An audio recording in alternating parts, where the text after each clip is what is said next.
O TV Jornal Notícias inicia hoje uma série de sabatinas com os candidatos à Prefeitura de Caruaru. Até a próxima sexta-feira, você, eleitor, terá a oportunidade de conhecer e analisar as propostas dos 5 candidatos à Prefeitura de Caruaru com representatividade no Congresso. E por ordem de sorteio estabelecido com os representantes de cada coligação, a primeira candidata a participar conosco é a candidata Raquel Lira, do PSDB. Raquel, muito boa noite para você. Eu queria deixar claro para quem nos acompanha que a candidata, olha, está de máscara, seguindo todos os protocolos de segurança sanitária, mas a partir de agora, mantendo uma distância de mais de 1,5 metro de mim, vou pedir para que a Raquel Lira possa retirar a máscara, para que a gente possa também conversar e, claro, o eleitor possa acompanhar cada resposta que será dada hoje nessa sabatina aqui no TV Jornal Notícias. Por favor, nossa produção pode entregar a máscara. Obrigada. A candidata Raquel Lira. E eu vou começar, Raquel, falando a respeito de como se formou o cenário das eleições 2020. Como eleitor, ele começou o ano. Só para destacar que você terá 15 minutos durante essa sabatina. Eu vou pedir para que coloque a partir de agora, comece a contar a partir de agora, 15 minutos então na tela, para a gente fazer a primeira pergunta, que é desse cenário das eleições 2020.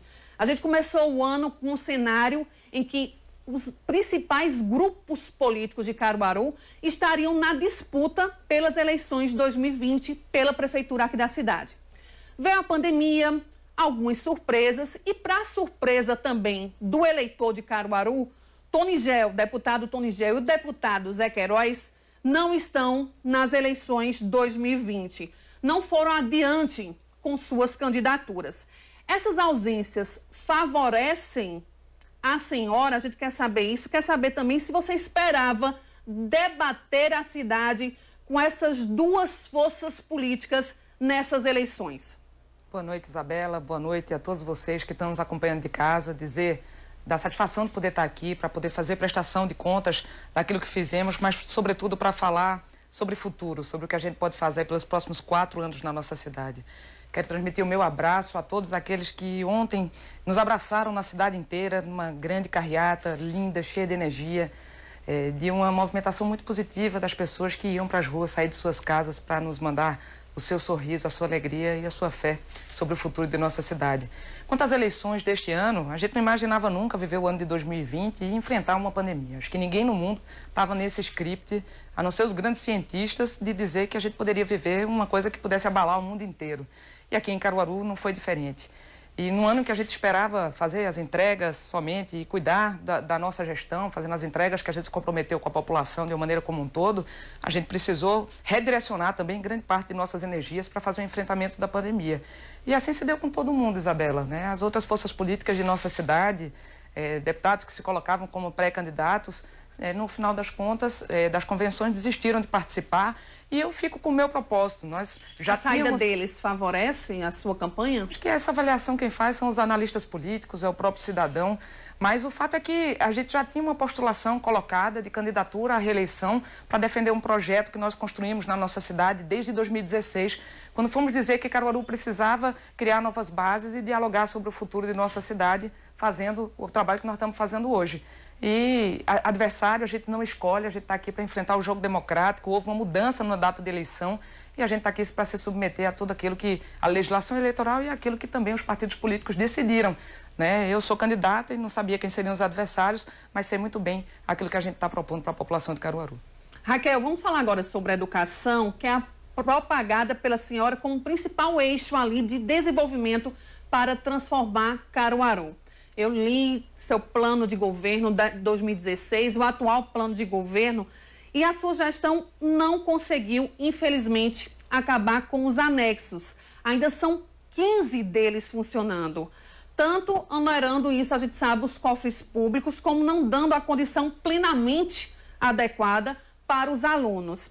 O que houve? Já que só nos últimos 4 anos, a gente fez algumas contas também, o município recebeu mais de 20 milhões de recursos do Fundeb. A gente sabe que o Fundeb é responsável também por manter a educação infantil e o ensino fundamental.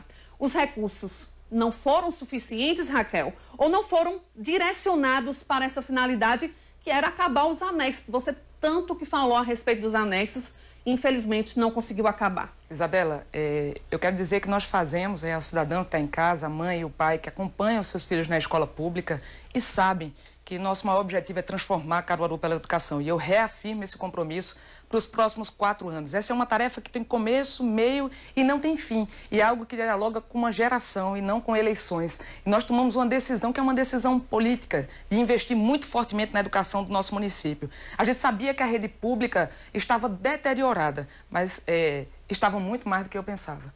São cerca de 140 prédios de escolas e nós conseguimos requalificar, colocamos abaixo pelo menos a metade e requalificamos 95% de todos esses prédios públicos. Tinha escola que caiu, escola interditada, escola com parede dando choque, sem banheiro, sem cozinha adequada, as salas de aula absolutamente comprometidas. E nós começamos como a gente se comprometeu de fora para dentro, fazendo a escola do Joá, fazendo a escola de Chicuru e garantindo um investimento jamais visto na nossa história. Não foi por outra razão que nós alcançamos o maior IDEB de Caruaru. Nós, nos anos iniciais e nos anos finais, conseguimos subir o indicador que mede a qualidade do nosso ensino.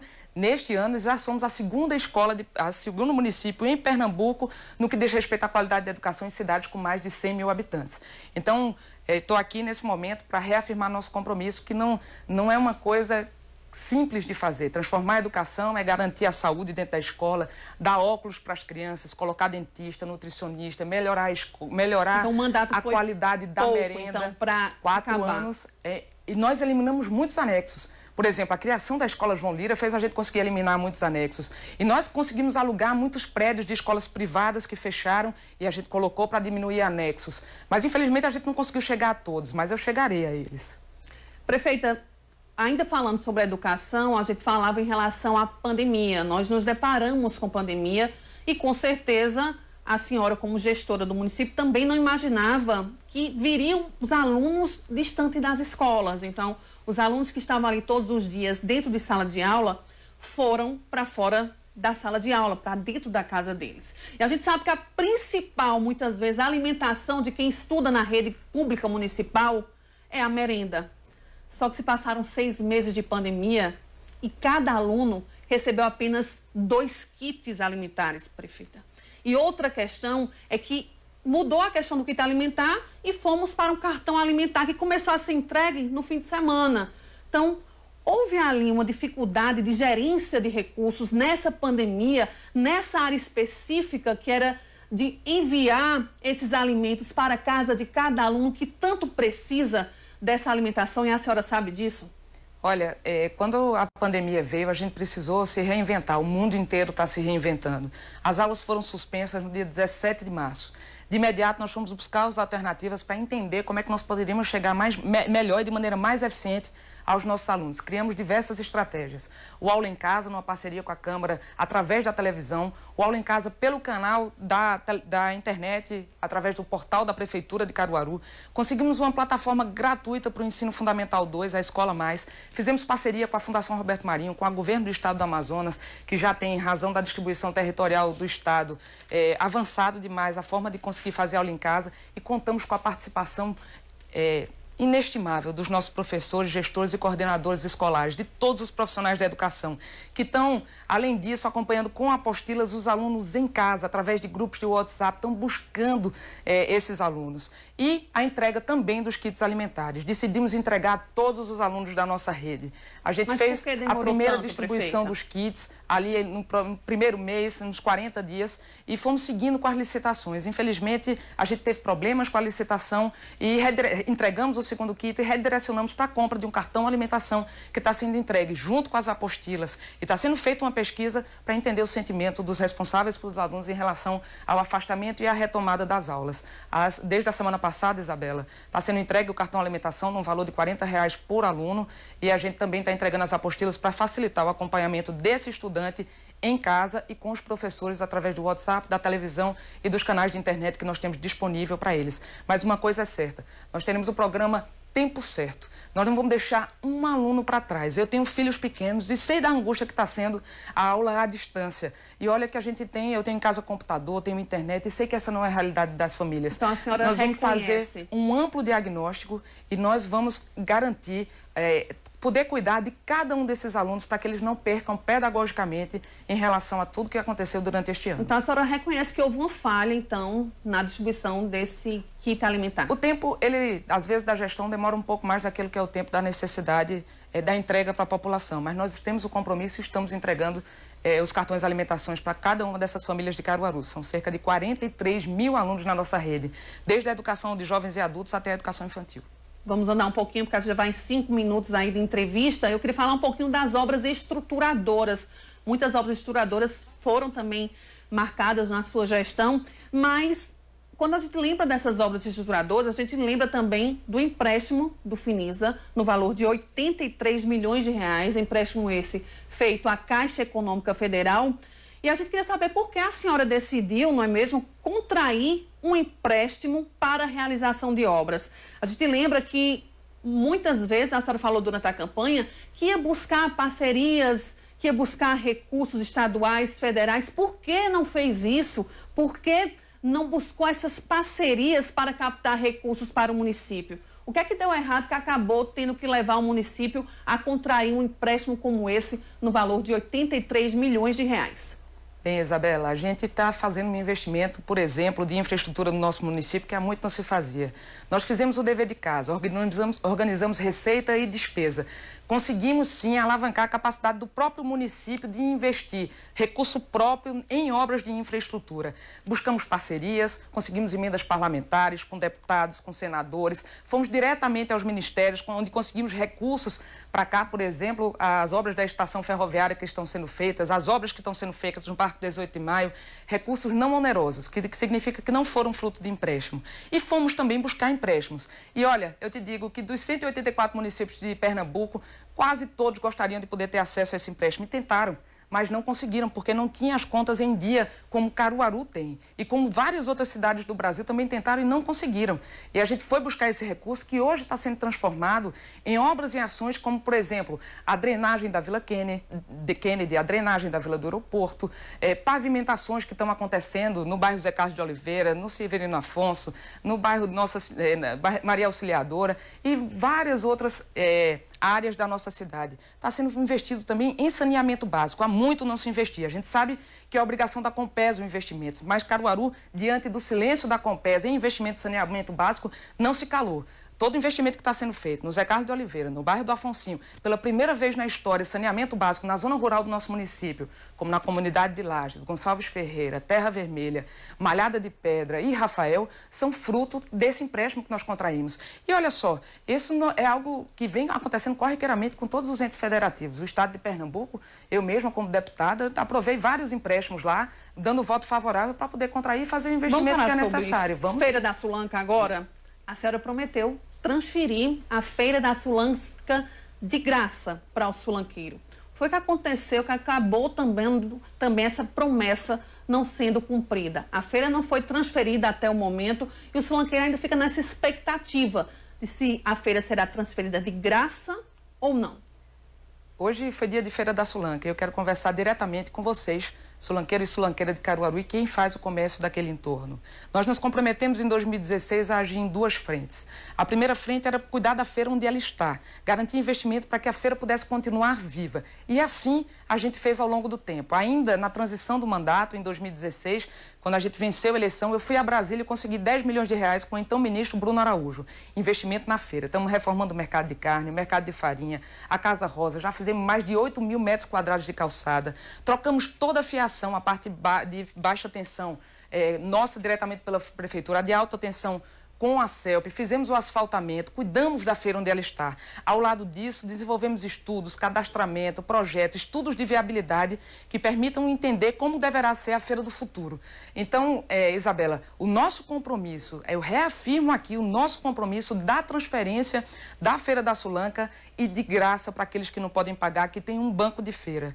Infelizmente, a gente, desses 4 anos, tivemos um ano de pandemia onde a gente não conseguiu caminhar da forma que a gente queria para poder planejar e trabalhar a nossa transferência da feira. Mas estou reafirmando esse compromisso, está no meu plano de governo. Então, 4 anos também não foram suficientes para a transferência Não foram da suficientes, feira. Especialmente porque a gente teve um ano que teve uma pandemia. Eu imagino que vários projetos também aqui da TV Jornal não puderam ser executados em razão da pandemia, que paralisou a gente por 6 meses. Então, a gente se não continuou fosse a fazendo pandemia, obras a senhora teria ações. transferido? É possível que a gente conseguisse ter plantado base muito sólida e já está aqui com tudo preparado ou já transferido para fazer tudo pronto para fazer essa transferência. Então, como é que fica a expectativa agora de quem apostou de que essa feira seria transferida de graça? Esse é um momento muito delicado durante o embate eleitoral para a gente lançar qualquer tipo de projeto, eu com a responsabilidade de prefeita de nossa cidade.